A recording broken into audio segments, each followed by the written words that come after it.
Hello my dear students, आज हम पढ़ने वाले हैं स्ट्रेंथ ऑफ मटेरियल का बहुत ही बेहतरीन टॉपिक जिसका नाम है deformation of member due to axial load and deformation of member due to self wait.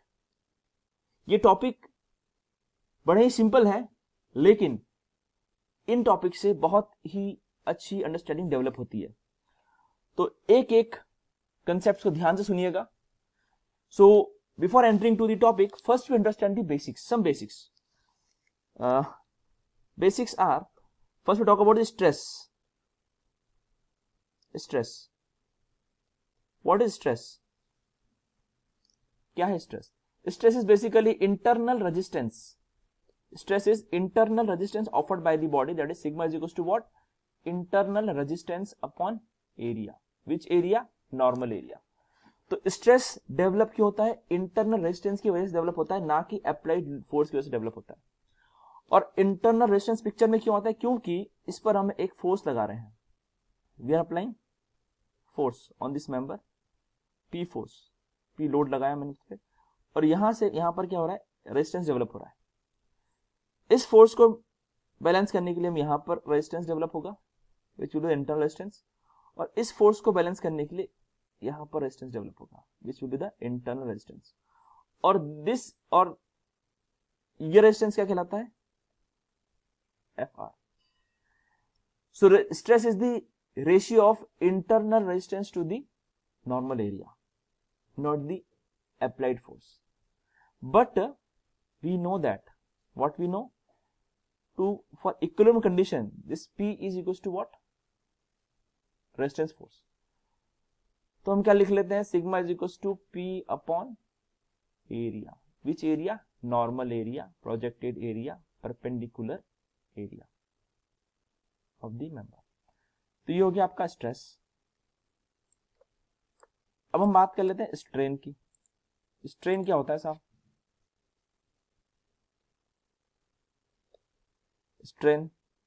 Strain होता है change in length upon original length, या हम कहें change in dimension upon original dimension. But since we are talking about axial load, तो हम यहां पर बात करेंगे इस मेंबर की। Again we have member, we are applying force P at this point. तो जब ये फोर्स P लग रहा है इस बॉडी के ऊपर, तो ये बॉडी क्या होगी? इलोंगेट होगी। This body will get elongated. किस तरह से इलोंगेट होगी? इस तरह से इलोंगेट होगी ये बॉडी। इसकी लेंथ में चेंज आएगा। इनिशियल लेंथ क्या थी इसकी? L। तो ये रेशियो क्या दिखाता है? Strain. Right.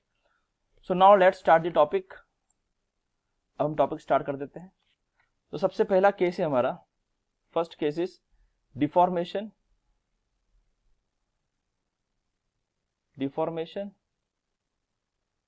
of the member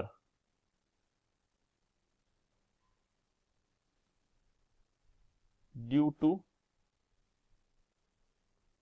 axial load या axial load। ठीक है। तो वी हैव अ मेंबर। ये हमारे पास एक मेंबर है, ये मेंबर है, दिस इज अवर मेंबर, और इस पर हम लगाएंगे एक्शियल लोड। और जब इस पे एक्शियल लोड लगेगा, देखिए क्या होता है। जैसे हमने इस बॉडी पर एक्शियल लोड लगाया इस मेंबर पर, ये मेंबर क्या करेगा? डिफॉर्म करेगा, like this. It will deform like this in axial direction. Axial direction में या लोडिंग डायरेक्शन में, जिस डायरेक्शन में लोड लगा रहे हैं उस डायरेक्शन में डिफॉर्मेशन हमको ऑब्जर्व होगा। और जो डिफॉर्मेशन ऑब्जर्व हो रहा है वो कितना होगा साहब? वो होगा ये वाला, which is will be the delta L। ठीक। So now by the Hooke's law we know that stress is equals to E into strain. So इसको हम लिख सकते हैं P by A load upon area. E is the constant and strain will be written as change in length upon original length. तो हमें चाहिए deformation, that is delta L की value.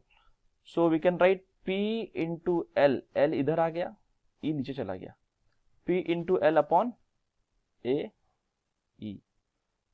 तो ये रिलेशन हो गया deformation of a member due to axial load. तो आपको सिर्फ क्या करना है मेरे प्यारे बच्चों, आपको याद रखना है ये इक्वेशन, ठीक है। Next case, second we have deformation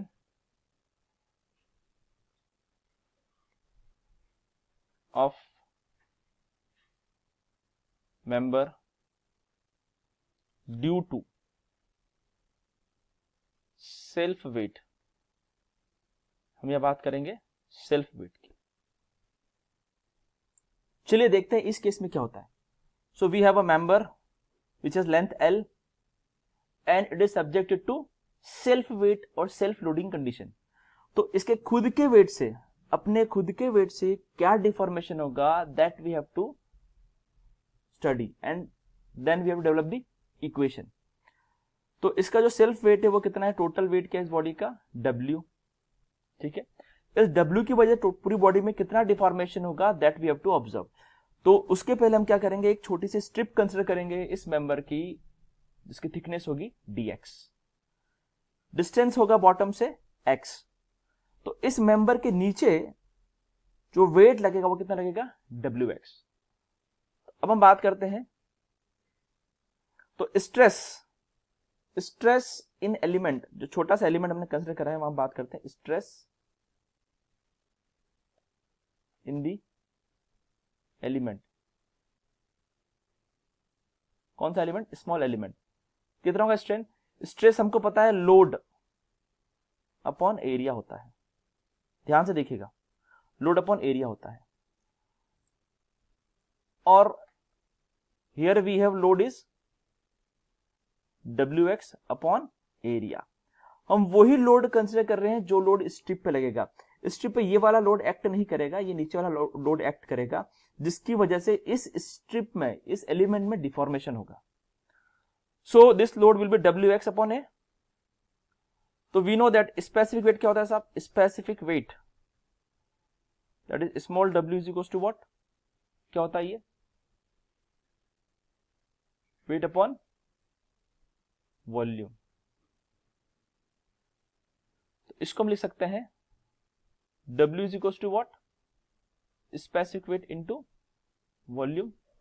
और in this case what will be the volume, volume will be area, normal area into x this। तो ये इक्वेशन हमारी क्या बन जाएगी, W small w into a into x n upon a। तो ये a से a गया, तो जो स्ट्रेस आया एलिमेंट में कितना आया, W into small w into x. Now अब हम बात कर लेते हैं स्ट्रेन की, strain in the element, strain in the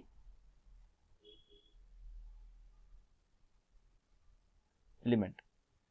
तो स्ट्रेन क्या होता है, स्ट्रेन क्या होता है, स्ट्रेन होता है change in length upon original length. तो अगर हम यहां पर इलोंगेशन की बात करें, चेंज इन लेंथ की बात करें, स्ट्रिप के अंदर ये छोटा सा जो एलिमेंट है, छोटा सा जो एलिमेंट है उसके अंदर क्या चेंज आया, इस छोटे से एलिमेंट में क्या चेंज आया, अगर हम इसकी बात करें तो कितना होगा साहब, we can write strain elongation